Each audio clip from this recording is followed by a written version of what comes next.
In Pennsylvania, 1979, a nuclear power plant at 3 Mile Island experienced a minor technical glitch. A pressure relief valve opened, but failed to fully close, and this resulted in the loss of coolant around the reactor core. Technicians didn't notice because their instrumentation was confusing, and the control panel only showed the signal to close, not the actual position of the valve. But this gets worse. As coolant unknowingly leaked, the emergency cooling pumps activated, but the operators turned them off manually because they thought the system was overfilling the reactor. They trusted the misleading control panel indicators. In a similar way, human beings are very complex and confusing. We have a hard time understanding ourselves, let alone others.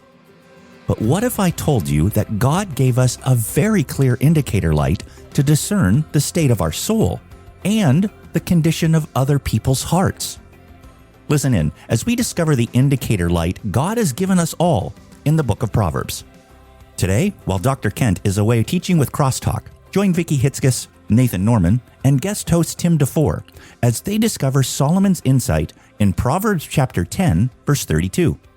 Welcome to CrossTalk, a Christian podcast whose goal is for us to encourage each other to not only increase our knowledge of the Bible, but to take the next step beyond information into transformation. Our goal is to bring the Bible to life, into all our lives. I'm Brian French. Today, Vicki Hitzges, Nathan Norman, and Tim DeFor continue our journey through Proverbs. If you have a Bible handy, turn to Proverbs chapter 10, verse 32, as we join their discussion. Hi, Tim and Vicki. Hello. Hi, Nathan. Welcome Great back. to see you, Nathan. Yeah, Welcome. it's good to see you. Yeah, we can see each other, but you can't see us. One day that might change, but for now, we can see each other, but you can only hear us. Okay, I'm going to ask this question, but I don't want you to answer it like, a good Christian, just a general person in general. How do people evaluate the character of other people? Right? So how do people, human beings in general, evaluate the character of other people? Yeah, if you haven't interacted with somebody yet, it could be reputation. But once you start interacting with somebody, I think you start to get a sense. Are they somebody that you can trust? Do they do what they say? That's one way. Can you trust them to keep secrets, keep things private?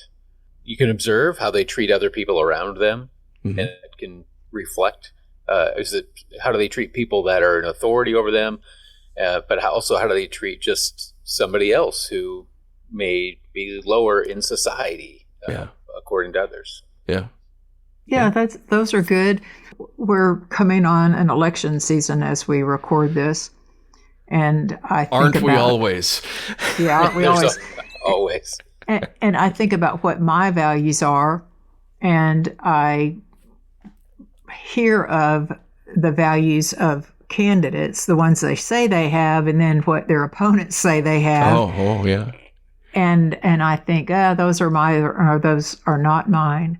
Mm-hmm. And then when I meet somebody new, I what they do, and I think, oh, I like that, or I think, ooh, I don't like that, and then I judge their character by that. Yeah.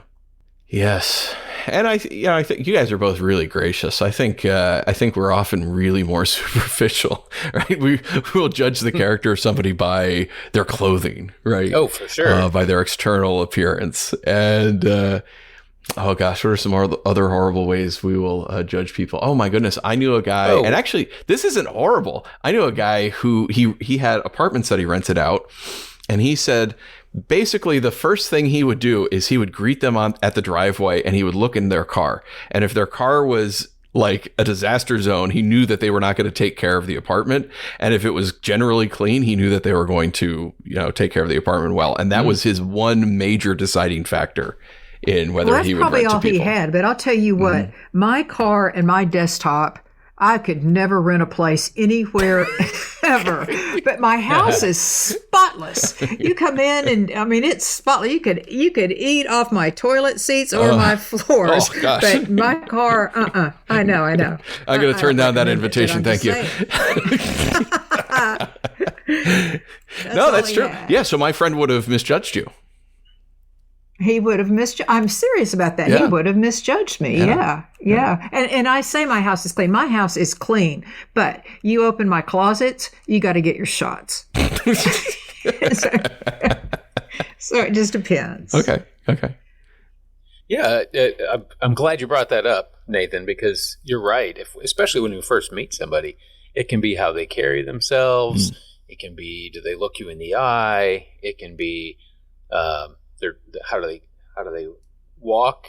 There's all these little things that perhaps from people in our own past, we might connect them with somebody like that. And so we'll see something in them and we'll automatically make an assumption about them from their appearance, from what they drive, how they dress, how they present themselves. Oh, I'm on a roll now. You brought that up. If you say you're going to be there at 3, be there before or at 3. Don't show up at 3:15 and give me an excuse. Show up on time. I went and helped a friend babysit, and this couple knew we were coming. They knew we were coming. Hold that in your heads. They didn't make the bed. They didn't clean the kitchen. They didn't clean anything. And the place smelled like a wet dog. And they may be wonderful people, but... Did they have a dog? Yeah. Fortunately, they had a dog. But The answer is sorry. no. I'm sorry. Yeah. That spoke to me. Yeah. Yeah, right. So all of those, how people smell, they smell nice. They don't smell nice. I'll tell you something. Bizarro World has nothing to do with this, so we shouldn't even go down this rabbit trail. But I had a semi-serious girlfriend in high school, and that didn't work out. And oh my gosh.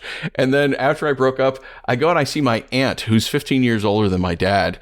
And she has the same perfume on that my girlfriend always wore. That was weird. She kept giving me a hug, and I'm like, I can't even hug you right now. No, can't do it. I'm out of here, right? We make assessments based on smell. Somebody comes in, they smell bad, and we're gonna judge on that, and we evaluate character on those issues. But let's make it more personal. How do people evaluate their own character? So not just the character of other people, the way they smell, the way they walk, what they look like, how they keep their house or their car. How do we evaluate our own character? How do people in general evaluate themselves? Oh boy, I think we give ourselves the benefit of the doubt. I bet that's true when it comes to character. Yeah, I like to say sometimes that we judge others on their actions and ourselves on our motives. We didn't mean to do something wrong, and so that makes us okay. And we just see that somebody else has done something, and we assume that they meant to do it. And so I think in those ways, we give ourselves the benefit of the doubt when it comes to core character. So what I hear you saying is we don't even evaluate ourselves. We're like, no, I'm good, right? Right? Yeah. We might evaluate ourselves on the sense of how did somebody respond to that, but then even sometimes then we might even think, well, I didn't intend to. They misunderstood. Right. Yeah. I'm justified. And justified. Yeah. Yep. I've got reasons for what I did. Wow. Yeah. Yeah, I think that's, I can see myself in what you're describing. So thank you for that. You're welcome. So as we turn to the Bible, Solomon gives us one way to discern the moral standing of ourselves and other individuals. It's not all encompassing. It's not foolproof, but it is a good indicator that we should pay attention to in other people and probably even more so in ourselves. Vicki, you want to read us Proverbs 10:32? Sure. Solomon said, "The lips of the righteous know what is acceptable, but the mouth of the wicked what is perverse." So, remember, the righteous are those who choose to follow God imperfectly, but they're following after him. And the wicked are people who choose to live without God in their lives. They might not be atheists, but they just live as if God doesn't matter or doesn't care what they do. Solomon says an indicator of a person's relationship with God is how they talk. It's not the only indicator. It's not the only evaluation tool that we have of a person's character or of our own character, but it is an indicator. We can discern a person's relationship with God by what comes out of their mouth. Here in this proverb, acceptable not only means what is acceptable by society, but what is acceptable to God. What does God want to hear come out of our mouths?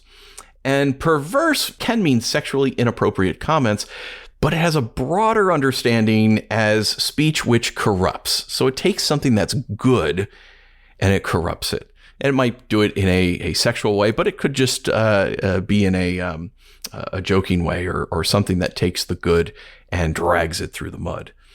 So corrupting talk that tears down, talk that hurts people, talk that doesn't build up, but talk that ruins lives. Tim and Vicki, what are examples of the kinds of things ungodly people will say? I've got a perfect example. I was watching a video on Facebook yesterday, and there was this beautiful woman. Her hair was simple. It was classic. It was a bob, if you know what a bob is. Mm-hmm. She had a gorgeous face. She was not too overdone. She had on a lovely, simple but lovely outfit, and she was telling women how to dress, how to look expensive on a budget, something like that. And as she was speaking, she was using cuss words. And she would say, now they'll say not to do this, but if you do that, it won't do blank. And all the way through it, she was using curse words. And I thought, oh, don't do that, because you're trying to show us how to be elegant and elevated, but you're being so coarse, you're dragging yourself down. Yeah. And I thought, don't do that. I mean, it's not that I'm a prude. It was just the exact opposite of what she was trying to get across. Yeah. And that's an example of things ungodly people will do. And it's just, don't do that. There was a number of articles of pseudoscience that were going around a number of years ago. Not too long, maybe 5 or 6 years ago. It was saying, people who curse are actually more intelligent. Right? The more you curse, the more of an indicator of intelligence that is. And my response, of course, was like, yeah, in the same way that people who pick their nose and eat it are actually the best foodies, right? It's just, come on, don't tell me you're intelligent. You don't have any self-control. You can't not cuss. No, that's a good example. That is a good example. Hey, here's how you can be elegant. You blankety blank. Yeah. Yeah. Just yesterday, I was visiting with a couple, and one of the things that came out of it is she would say that he, at times, would give flowery criticism. Oh. And I asked her what that was, and he would mix in criticisms in flowery, positive things, and so you always came away feeling like, well, you really don't feel good about me if you're saying it that way. And he didn't even realize that he was doing it until she pointed it out a while back, and it repeated it showed a pattern over time. So I think that's one of the ways. Say a flowery criticism. Oh, okay. You don't sweat much for an ugly person? No, that's not.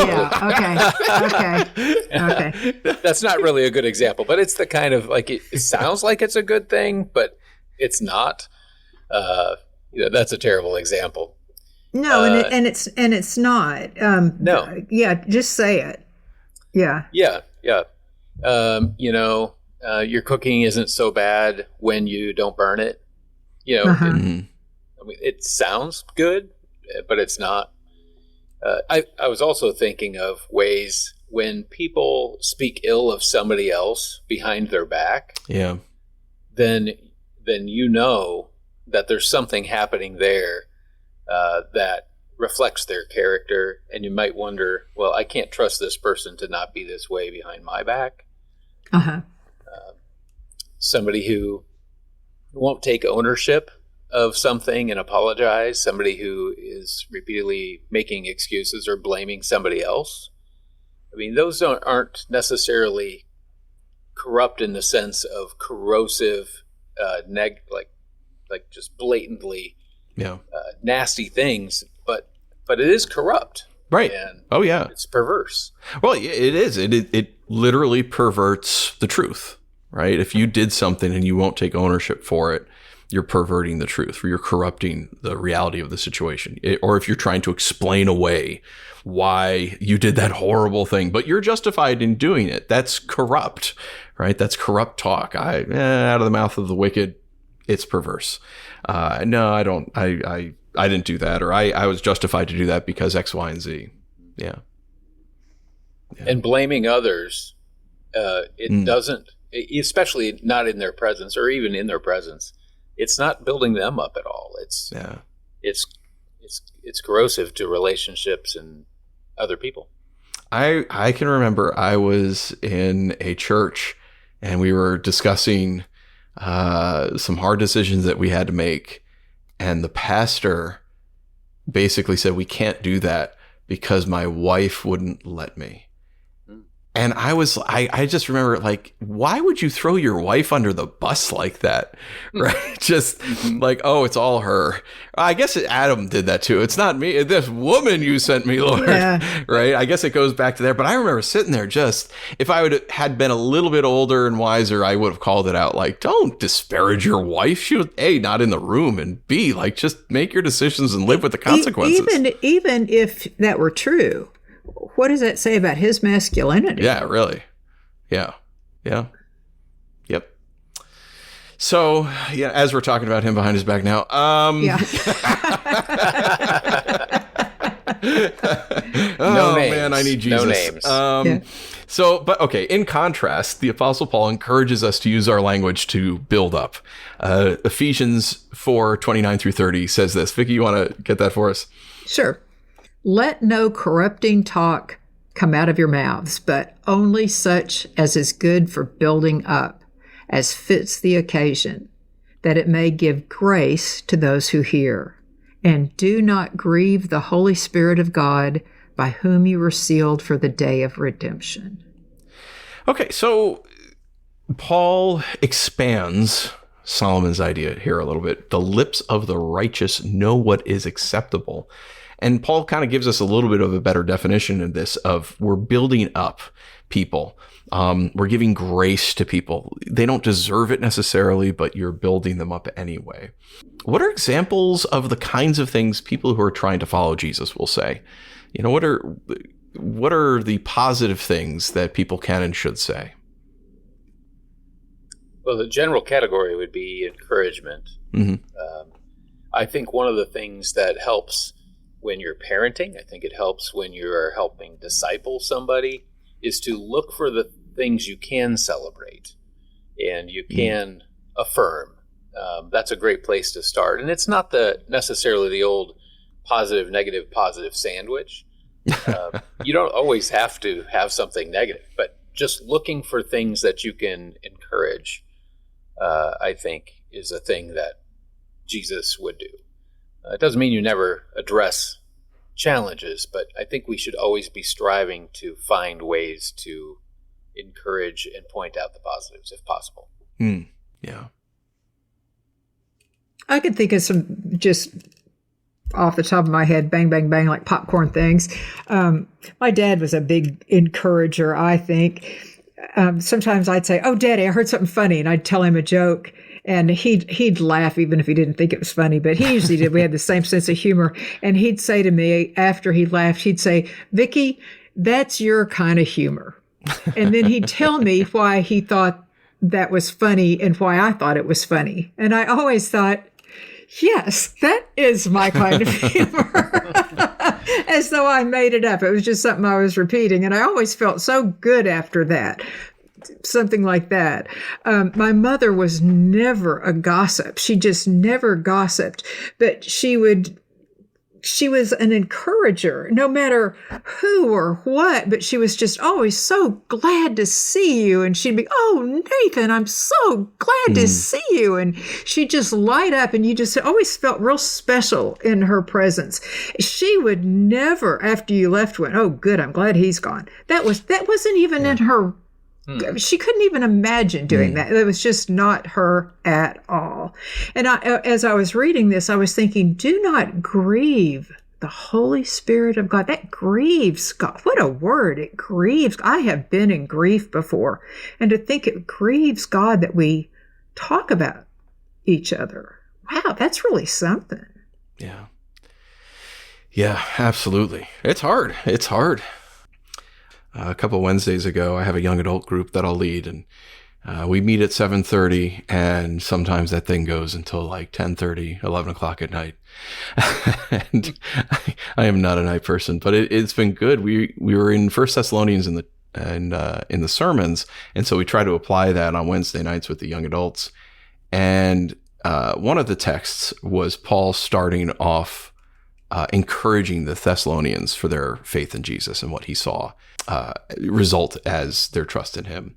And so I said, what we're going to do to apply this is we're just going to go around the room and we're going to encourage each individual person. That was our lesson for the night. We just went and said, how do you see Jesus working through this person? And we went around the room. I don't know, there was like 7 or 8 of us. And everyone just kind of shared. They're like, oh, I see this. You always welcome people, and you always are willing to have those hard conversations, or, you can speak the truth, but man, you're never mean about it. And it was incredibly affirming. And so that's a wonderful thing to do. Oh, so amazing. I in fact, people who weren't there heard about it and were like, oh man, I can't believe I missed that. One of the guys, he showed up late just as we were about to start, because we do games and stuff beforehand. And he was like, yeah, I was really tired. I wasn't going to come. And I am so glad that I came. And we got around the room, finished everybody, and it's now super late, and I'm like, all right, let's close with prayer. And they're like, no, we're gonna encourage you. And it was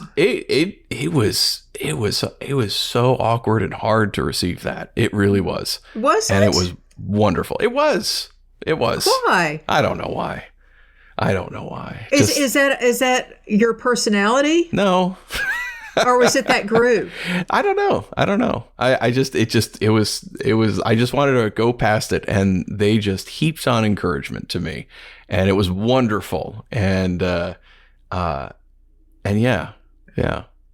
It was My good. parents were in a group with 2 other pastors, and whenever they had a birthday, they would say what they liked about that person, the birthday person, what they liked about that person, appreciated about that person, or, loved about that person, whatever, but they'd all go around and do that. And so we adopted that in our family. And now whenever if I was at your house and it was your birthday, I'd say, hey, I got an idea. And then we'd all go around and do it. And I could do that. I mean, you guys feel free to practice on me, by the way. I'm great at it. I love that. Bring it on, bring it on, bring it on.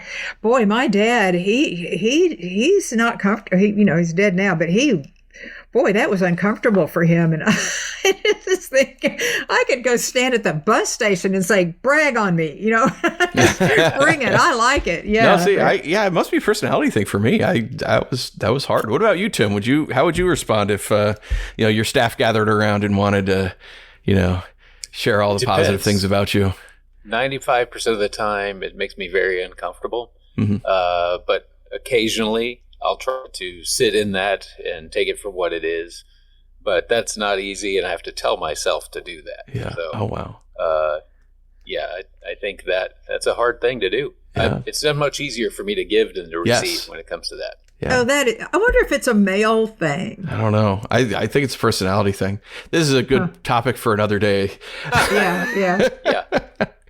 So how do we apply all this, right? I think there's 2 questions to answer. First, how do we relate to people who have corrupting speech? And second, if we find negative speech coming out of our own mouths, what do we do? So let's start with the first one. How do we relate to people who have corrupting speech, perverse speech? Well, I have 2 thoughts. One, when I'm with friends that cuss a lot, to me, that's corrupting speech. Mm-hmm. I will say to them, whoa. Please don't cuss around me. Don't do it, because I don't want to pick that. I speak, I'm around people. I don't want to pick that up. And if you do it, I'll do it. So when you're around me, please don't do that. Thanks. And that doesn't usually offend them, and they'll usually back off of it. And I don't want to pick it up. And I can pick that up really easily. And they'll usually back up with that. If I'm tired and they say something unkind to me, if I'm tired, it can wound me. It depends on what it is. And I'm not. It depends on the moment how I'll do it. If I'm not tired and they say something that's mean, sometimes I'll just joke about it. It just depends on my mood. But in a good way, I'll just joke about it and just say, "Stop that, Mr. Grumpy Pants. I don't need that today. Take that back." Yeah. And then they'll stop it. But if I'm tired and it wounds me, it can flare up. So it's good to have a conversation like this to figure out what to say. Right. Oh, yeah. Yeah. Yeah, that's helpful. I liked what you said. I don't want to pick it up because one of the things is I don't want to let it corrupt myself. And when I was thinking about the type of corrupting speech, and you're talking bad about others or about me, if it's me, it usually can run off my back, but I feel extra protective of others. But one of the things I will do is generally distance myself from that situation. We don't really have water cooler talk here at the church and like bad things happening around.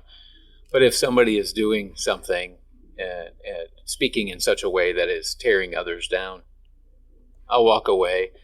If it's harsh joking that is at the cost of somebody, then I'll try to say, I might say something in the right setting. How would you want to say that if they were here? Instead of saying something like, would you say that if they were here? I might say, how would you say that differently if they were here? And I might do that. Challenge sometimes, if it's the right people to challenge.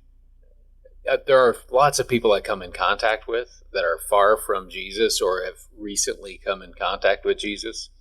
So I am cautious about what to correct them on, because they might misinterpret transforming their outside with transforming their inside. And I don't want to just add more rules so that they feel like they're making progress when they're really not. But that's some things. It differs with different people, I think. Yeah, that's actually a good segue to the second question. So what about ourselves? We all know willpower isn't enough to change our heart condition, right? So if you find yourself cursing or putting people down or gossip, malicious gossip, right? If we find ourselves with negative speech coming out of our mouths, what do? What are your suggestions? Well, I go back to my first answer. Confess it and just say, God, this has been my go-to and I don't want it to be. Help me to be aware of it and help me not to choose to do that. And I'm sorry. Yeah. Yeah. I would echo that too, and confess it to somebody else. If you catch yourself in front of somebody else, then that's a powerful moment to say, oh, wait. I apologize. That's not who I want to be. I'm working on that. I don't think that's a healthy way for me to express myself. That could be a powerful moment. And if it's the right person, ask them, hey, if you catch me saying something like that, please feel free to say something, because I sometimes am not aware and I could use your help with that. I think that can help a lot. Yeah, absolutely. Yeah, because it's not about willpower, right? It really isn't. What comes out of our mouth is an indicator. Jesus said, out of the overflow of the heart, the mouth speaks. And oftentimes, our speech will indicate the state of our heart. So if we go back all the way to Brian's intro, back at 3 Mile Island, the indicator light wasn't understood, so the coolant level was allowed to drop. With insufficient cooling, the core started to melt. Fortunately, catastrophe was avoided. There were many factors contributing to the failure, but one main issue was what experts call human-machine interface failure. People couldn't properly interpret the signals the machines were giving. The same thing often happens in interpersonal interactions. We have a really hard time of discerning character, but one clear indicator that God has given us are the words that come out of our mouths and the mouths of others. We can discern a person's relationship with God by what comes out of their mouth. And we can discern our relationship with God by what comes out of our own mouth. Pay attention to other people's signals and pay attention to your own signals. How can we discern a person's relationship with God? by paying attention to what comes out of their mouth. I trust that today's discussion of God's Word has been helpful and served as an encouragement to not just be hearers of the Word, but doers. Together, let's bring God's Word to life, to our lives this week. The CrossTalk podcast is a production of CrossTalk Global, equipping biblical communicators so every culture hears God's voice. To find out more about this educational nonprofit organization, please visit www.crosstalkglobal.org. CrossTalk is training leaders in Bucharest, Moldova, Southern California, Kenya, and Kansas this season. Help us train the next generation of biblical communicators. All you have to do is click Donate in the show notes and make a donation of any size. You can also support this show by rating it on whatever platform you're listening to us. Be sure to listen next Friday as we continue to learn from God's wisdom in the book of Proverbs. You won't want to miss it.